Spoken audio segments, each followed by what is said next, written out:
Well, hello there. We are going to talk today about Chapter 14, the last chapter in our textbook on persuasive speaking.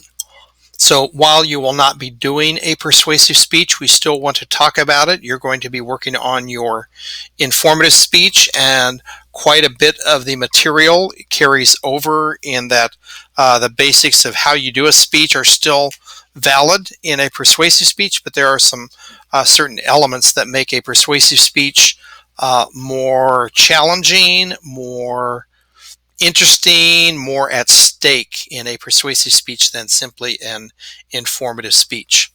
So let's start by talking about what is a persuasive speech, uh, and just a few things.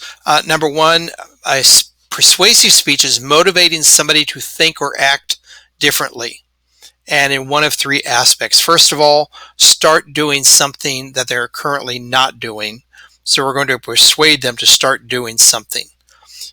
Second is to stop doing something they are currently doing. Maybe we're going to try to give a persuasive speech on why you should stop smoking.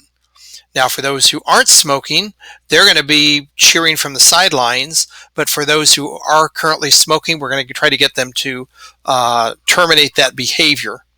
And then third is to keep on doing something they are already doing. Don't give up. Don't grow faint of heart. Keep on going. If you voted the last election, which made you are a voter, we want you to vote again this election, and why it's just as important now as it was then. And I guess you could also throw in, keep not doing what you're already not doing. Don't consider starting. For example, if you are vaping, or if you're not vaping, but all your friends are vaping, and maybe you think it's not that bad of an issue that to start vaping, and why not? It seems safer than smoking and all that, but you want to give them reasons to stop. Don't start doing something that they are currently not doing. So you could approach it from any of those four angles of what is persuasion. So key concepts about persuasion. First of all, persuasion is not coercive. That is, we are not forcing somebody or intimidating somebody or scaring somebody. Well, maybe scaring a little bit, what are called scare tactics, fear tactics that we get to keep people from doing it, from raising fears. For example, smoking. We raise the fear of lung cancer or emphysema, or allowing our family members to get cancer because of our smoking. So it is, I guess it does include the fear element, but it's not forcing, it's not threatening, not intimidating. That's not persuasion. That's forcing or threatening. Second, persuasion is usually incremental. That is, it doesn't happen all at one shot. Quite often, our persuasion takes place over time. Maybe our speech is the first step for somebody to start doing annual checkups, or to start giving blood regularly. Maybe the speech is just step one, and it's incremental. It's a little bit by little bit, step by step, usually a process. And this theory, called the social judgment theory, helps to us to understand how at least one way of thinking about change takes place. And think of a scale, and your textbook has a good illustration of it. But there are these different elements according to the social judgment theory. First of all, there's what's called an anchor point. An anchor point is what you currently believe about an issue. What is your current stand? On capital punishment, maybe you're saying, I think capital punishment is wrong. And then they also have what is our latitude of acceptance. These are areas where we could live with that situation. That, I don't agree with capital punishment, but life in jail, I could live with that. Or maybe capital punishment, but only in cases of first-degree murder. So, in other words, our anchor position is not our only position that we could live with. We could tolerate the other ones. We may not fully agree with it, or we may not fully like it, but we could live with it. So acceptance, but not strong acceptance. Then there is our latitude of indifference, that non-commitment, or we really don't care. That, for example, we don't agree with capital punishment, but we do think life in prison is all right. But then a latitude of indifference perspective might say, well, if they serve 20 years out of a lifetime, again, I could live with that. It's not that big of a deal to me. 20 years seems sufficient. So if they got out, I wouldn't lose any sleep over it. Notice the difference between a latitude of acceptance, where it's closer to our anchor point, but a latitude of indifference is it just doesn't matter that much. And then there is the latitude of rejection, which is a view that we disagree with. And of course, with this, it would be we disagree that they should not ever have to go to jail. We think they should get jail time. And also, we do not agree with capital punishment. So capital punishment would also be a latitude of rejection. And so you'll notice it's often, if our anchor point is in the middle, you can see these expanding circles, and on the outside would be our latitude of rejection on both sides of the issue. And there I have a video that you can watch that does a great job, a more complete job of talking about social judgment theory, but it helps us see how making a change in somebody, persuading somebody, isn't necessarily going to happen all in one shot. We're not going to take them from their latitude, their anchor point, to a different anchor point, but we might take them at one point to a point on their latitude of acceptance, and then they establish themselves at that new latitude of acceptance, which now becomes their new anchor point. And then later on, they are changed to another latitude of acceptance, and they kind of move over time, where eventually maybe they would agree with capital punishment. But it's not going to be most likely in one speech, one time, one moment, one conversation. Okay, so not coercive, usually incremental. Persuasion is also interactive. That we should consider it a discussion, even though one person is speaking a speech.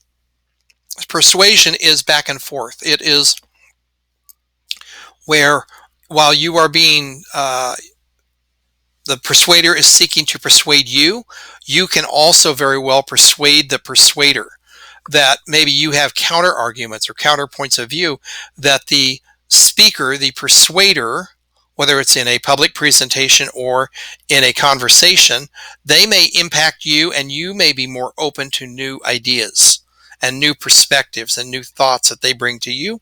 So it is this interactive back and forth. It's not just one way where the persuader does all the persuading and never listens to the persuadee. I don't know if that's a word or not. And also then persuasion can be ethical. There are some people who believe that any type of persuasion is really unethical, that we are trying to force something down someone's throat, but that is not accurate at all. There is some persuasion that can be unethical in all sorts of ways. Persuading children through television commercials, or persuading senior adults through, senior adults are very open to what really breaks down to gambling or lottos or different things. They tend to be more persuaded. So we want to not take advantage of those who are more vulnerable in our society, but certainly persuasion, wherein it is open and clear that I'm trying to persuade you to buy a car, a house, to take up a gym membership. If I'm clear and direct about what I'm trying to persuade you, and I'm giving you honest information, that is certainly could be a persuasive, ethical approach, but it also can be unethical as well. Okay, so let's talk about some types of persuasion. There are different types of how we persuade one another. First of all, there are 3 types of persuasion. Now remember, when we talked about informative speeches, we talked about 4 different types of informative speeches. Speeches about objects, speeches about events, speeches about processes, and speeches about concepts. Well, when it comes to persuasive speeches, we have 3 different types of persuasive speeches. And then we have different ways that we approach them. First of all, we have propositions of fact. This is where you are going to tell us why something is true or not true. that we did go to the moon or we didn't go to the moon, that there is Bigfoot or there is no Bigfoot, that not John Wilkes Booth, but Lee Harvey Oswald assassinated President Kennedy by himself, or it was a group, or it was the mafia, it was the Russians, it was the Cubans, it was the U.S. government behind it all. And you're going to make your point by trying to tell us whether something is true or false. And so we will see, yes, that evidence points the way that, yes, there must truly be Bigfoot out there somewhere. The second type was what is called, I might say the word question of fact. That is the way I learned it, but proposition is the same thing. Propositions of value is something where it has value of an idea, a person, or an object.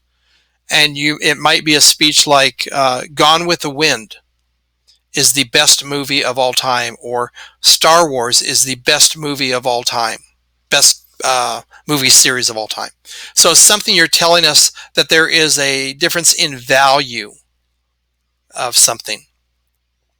And then third is a question or proposition of policy, where you are proposing a specific course of action, that there is a problem out there and you're going to give us a strategy for how to solve that problem, and you're going to tell us why your solution is better than the others. You're going to give us clearly that it is actually a problem. You're going to convince us that it's a real problem. You're going to convince us that there is a solution that you're going to propose, and you're going to also make the point that your solution is doable, it's feasible, it's logical, it's affordable. Like for example, if we wanted to go to Mars and we wanted to spend $50 trillion in the next 5 years, we could probably do that. But it's not reasonable in that it's not worth that much money. So while maybe doable, certainly not feasible. Okay, so those are the types of speeches, and in my speech classes, they have to select one type of speech they're going to do out of those three. Just as in your informative speech, you selected a speech and it fit into one of the categories. Okay, so then there are two desired outcomes, and they have a great chart on page 383, at least in my copy of the textbook, and if it's not there, it's very close by. But it tells you that there's basically two types of outcomes that we are aiming for. First of all is kind of more of a mental assent. We are getting somebody to agree cognitively with what we are presenting. And we're not asking them to do anything, change anything, just to agree. For example, if you convince somebody that there is or is not a Bigfoot, we're not asking you to go capture one. We're not asking you to go hunt a Bigfoot or get a photograph. We're just saying, here's some good, strong evidence of why Bigfoot actually exists. And at the end of the speech, the person is convinced. They are strengthened if they already believe it. And they just say, yep, you're right. I agree with that. And we call that passive agreement, because we're not asking them to do any behavior change for that as a result of that speech. But the other type is called to actuate, or a call to action, that we are asking them for specific behavior. So I'll give you an example. If I was giving you a speech on why you should give blood to the Red Cross, and there's a great reason right now is apparently there is a shortage based on the fact that people are not going in to give blood that they normally would, and so there is a shortage. So that would be a good, at least one of the reasons why you might propose it. But in a speech like that, you're really not simply saying at the end you want them just to mentally agree. Yep, we should give blood. That's a good idea. Now I'm going to go back to me and doing my thing, but I'm not giving any blood. But a call to action speech would be to say, so now that we've talked about 3 reasons why you should give blood, I also have the address of 3 of the local places where you can actually go give blood. Or I've set up a blood giving site right in the room next door. So as we exit the room here, you can walk right over and give blood. So we're making it easier for them, not simply to agree, but to take direct action in response to the presentation. Okay, and then they talk about directness of approach. I think, sorry about that. I think this is important also to discuss that there's two kind of approaches. Sometimes it's direct persuasion, where we're saying, here's what I'm going to persuade you, here's what I'm going to talk about, here's what I want you to do, here's where you need to change your perspective, and it's very direct and clear. But there is also a more indirect approach to persuasion, where it's maybe the word disguise or downplayed these persuasive purpose.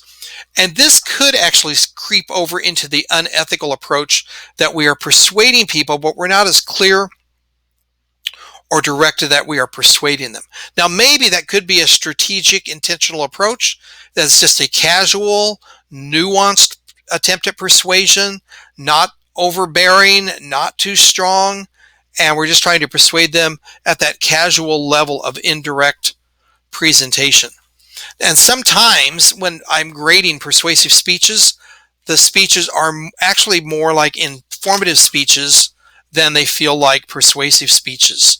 And I need to encourage them or even grade them down because it really isn't very persuasive. It is simply another informative speech.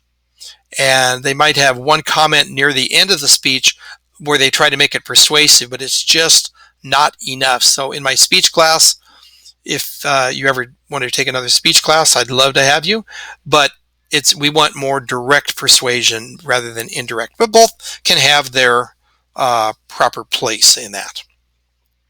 Okay, so creating a persuasive message, and here's kind of how you would do it. Again, I'm just really glazing over some of these items. You would obviously, reading the textbook, get more out of it. First of all, you're going to set a clear persuasive purpose. Now, we've talked about what is a specific purpose. A general purpose is to persuade or to inform.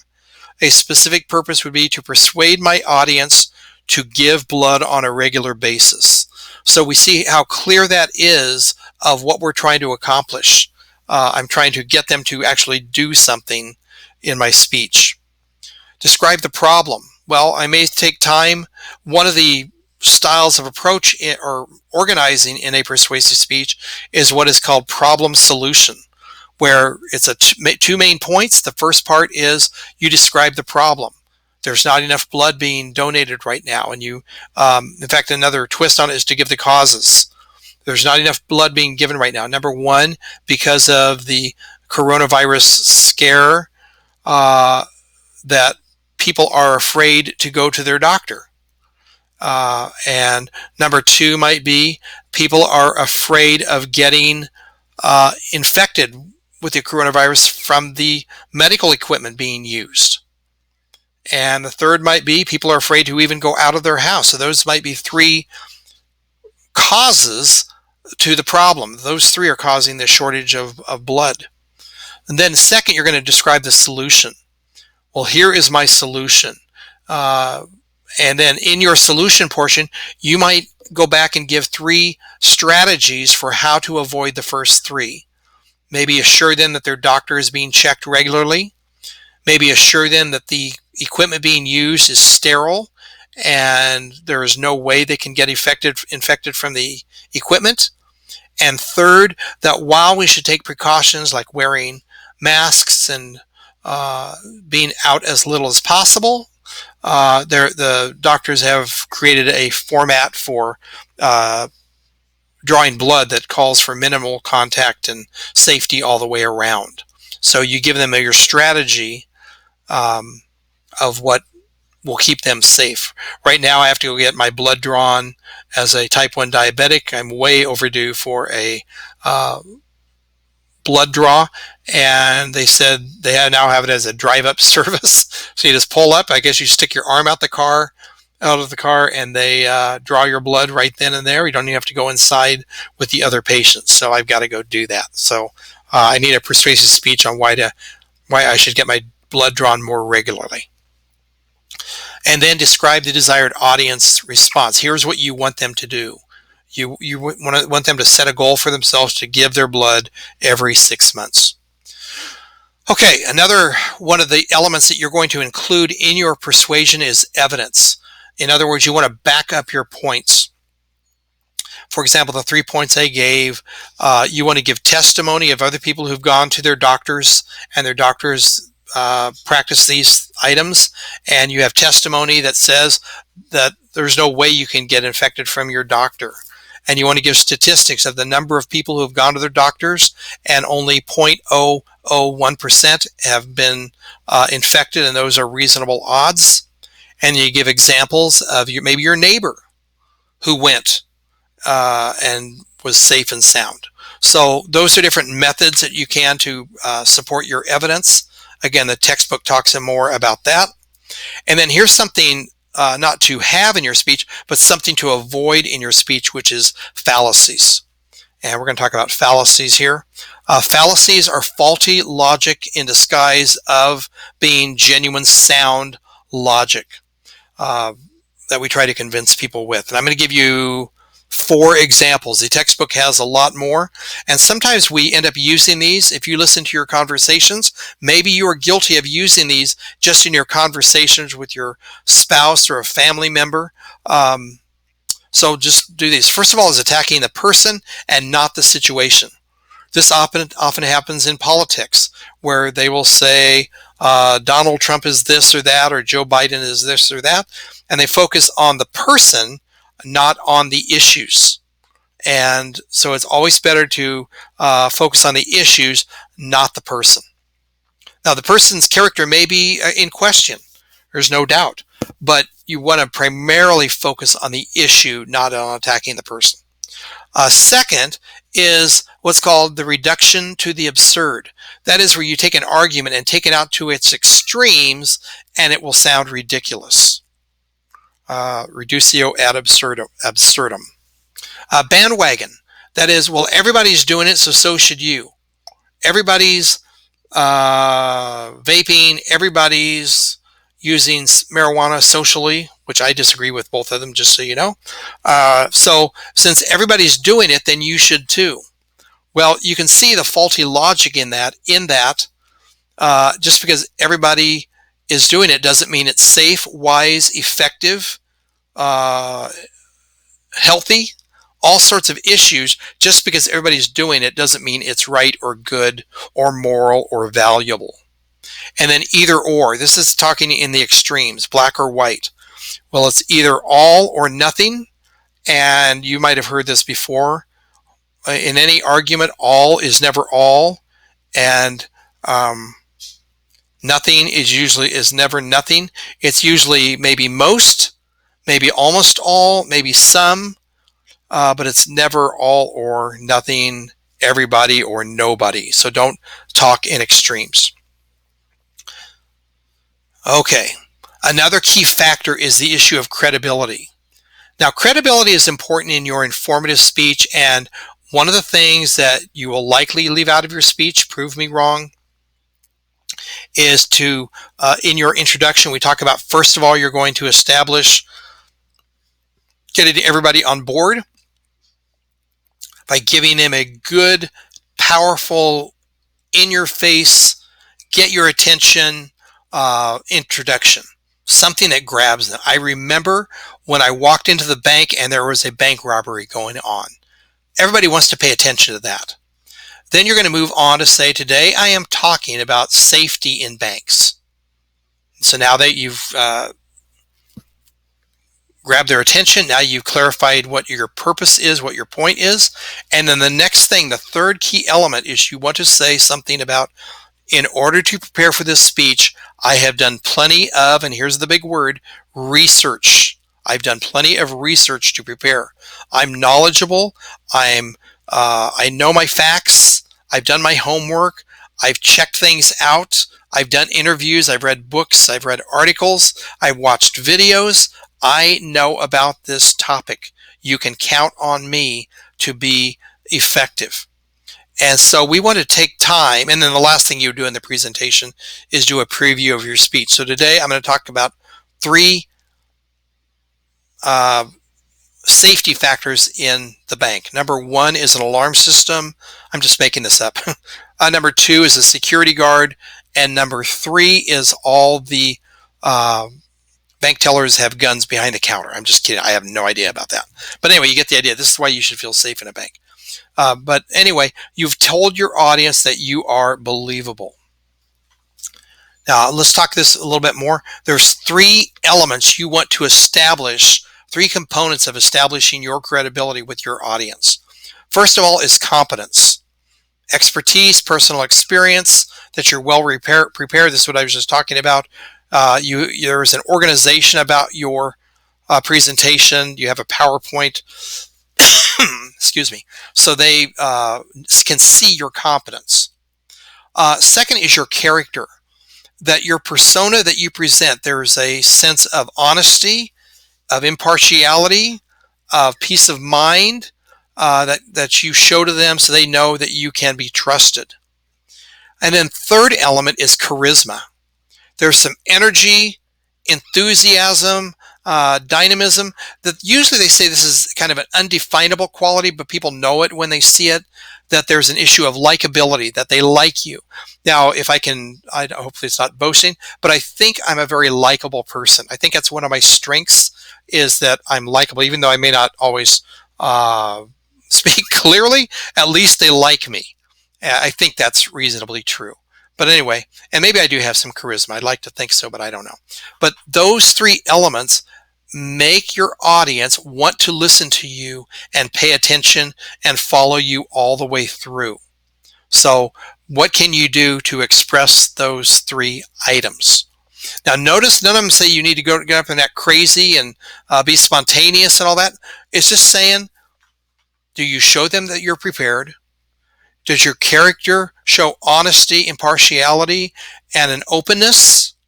And one of the things that I always encourage people in a persuasive speech is to say, now, according to my class survey, we're not going to talk about that, I know that 80% of you disagree with my view on capital punishment. But if you will listen to what I have to say for the next 15 minutes, maybe we can find some common ground. That statement, I believe, develops character, because they say, he's told me what he wants. He's already acknowledged we don't agree necessarily. He has laid out his perspective, and sounds like he's open to learn something new as well. Even if we never agree, at least he's being agreeable in our non-agreeability, like that. So, and then also, do you have some enthusiasm and some pop to your presentation? So credibility is an important element. And the other thing is, credibility needs to be established early on in your speech, right at the beginning in the introduction. Experts say it's kind of like, this is my analogy, but it's like fish, that you can only keep fish in your refrigerator for a few days, then it goes bad. Well, credibility, they say, the statistics show, studies show, that if you wait to establish your credibility later on, it doesn't have any value. It's only valuable if it's done up front in your introduction near the beginning of your speech. So don't forget, including your informative speech, don't forget that I've done my research and I'm well prepared through videos, audios, whatever, to present this speech. Okay, so let's talk about the three main chunks of the speech: the introduction, the body, and the conclusion. And actually, I just went through everything in this next slide. Grab the audience's attention, present a specific persuasive purpose. So today I'm going to talk to you about why you should stop smoking. Establish credibility. We just talked a lot about that. Whoop, sorry about that. Let me get back here. Let me get my mouse back here. Establish the importance of the topic to the audience. You may need to tell them to say, I don't know, 1 million people die each year from smoking related disease, and I don't want to see you be one of these statistics. So you may need to point out why it's significant, not just to pay attention to, but to really consider the perspective that you are bringing to the table. And then, of course, preview your speech points so they know exactly where you are. Okay, so the body of the speech made up of your three main points, or however many. Make sure that the point is clear. This is where we use our transitions. So let's begin by talking about the statistics related to annual deaths from smoking.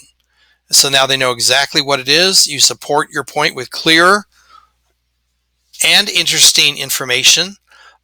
Use trustworthy information and cite your sources. And we do that with what we call inline citations. This is where you're going to say, so according to John Smith in his article, Why You Should Not Vape, published in 2019, he says, and then you give a quote or a paraphrase. Now notice there are 4 pieces of information in that statement. I told you who said it.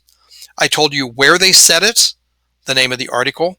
By the way, if it's an article, you don't really need to give us the name of the journal or magazine. The article name is the key element. If it's a book, you tell us the title of the book. I told you when they said it, and that is significant in that if it is a book from 2009 on vaping, it's probably irrelevant. Vaping is a much more recent phenomena, and so you want more updated information. So that's why that year is important. If it's a math book, it probably doesn't matter. Excuse me. I laughed at myself. Generates audience involvement. If they know where you're going, they can kind of anticipate and think about what you're going to say and maybe come up with questions in their mind if you're going to answer them. And then, as we said, includes effective transitions. So now that we've talked about the statistics related to vaping, let's talk about the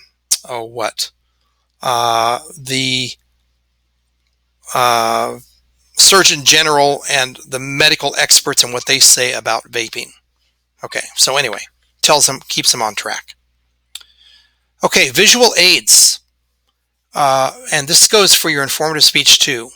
You want to have them memorable without being distracting. Remember, the visual aids are aids. They are not the main show.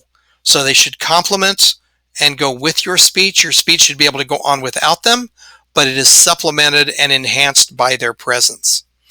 Video clips should always be brief and relevant. Sometimes you might have a video clip that you are dying to show to your audience, but it's really not relevant. You're just trying to find a place to show it. So it's like trying to fit a square peg into a round hole. Don't do that. And in your speeches coming up, I really don't want videos. It doesn't work with an online video presentation of your speech to run a video with it. Sometimes they can become time fillers or time wasters as well. So, and the wording, if you put it up on the screen, keep it short, keep it simple, keep it clear, keep it big enough to read, and so it's not hard and your audience is trying to still read a slide where you have moved on to the next point. So avoid that. And did I skip a slide? Somewhere I think I skipped a slide on conclusion, but I'll go over that anyway. So your delivery, don't speak to the audience directly. And again, this goes with your informative speech. Don't read your Don't read your slides or your notes to your audience with no eye contact. You want to have gone over your content so well, so many times, you're not memorizing, but so comfortable and confident and knowing your material because of practice, that you can present it simply and easily without having to read it. And that would establish effective eye contact. Avoid disfluencies, things like or or I say a lot, unfortunately. I would be embarrassed if we went back and counted how many in this presentation. Standing and moving naturally, no leaning or fidgeting. This is one of the reasons when you're recording your speeches, your informative speeches, I don't want you sitting. I want you standing in some kind of lectern that you have developed and innovated at home. Maybe it is a cardboard box on your dining room table. I don't know, but don't sit and record. It's just different. It just seems too casual, too nonchalant. but stand up straight with good posture before your make-believe lectern. And then obviously appropriately dressed. And we've heard this on TV all the time, how they are, business from the waist up, and they have on sweatpants or shorts, or maybe just standing there in their boxer shorts. I don't know. But you want to be appropriate to the audience. Your audience may just see you from the waist up. But anyway, take the time. No hats, no sweatshirts, no informal gear, but take the time to put on appropriate gear. If you got a great Hawaiian shirt, wear that in my honor, because I usually wear those. And the conclusion, I don't have this. I don't know what happened to the slide. I think I erased it by accident. In your conclusion, you want to do two things. First of all, you want to give them three things at least. First of all, give them a heads up. It's coming to a close. It's coming to an end with the wonderful words, something like "in conclusion." That is your transition from your last point to your conclusion itself, or to wrap things up, or today we have talked about, or so to bring this to an ending, or something like that. There just aren't that many ways to do that, but give them a heads up, a warning sign that the brake lights, you're hitting the brake lights, that it's coming to a close.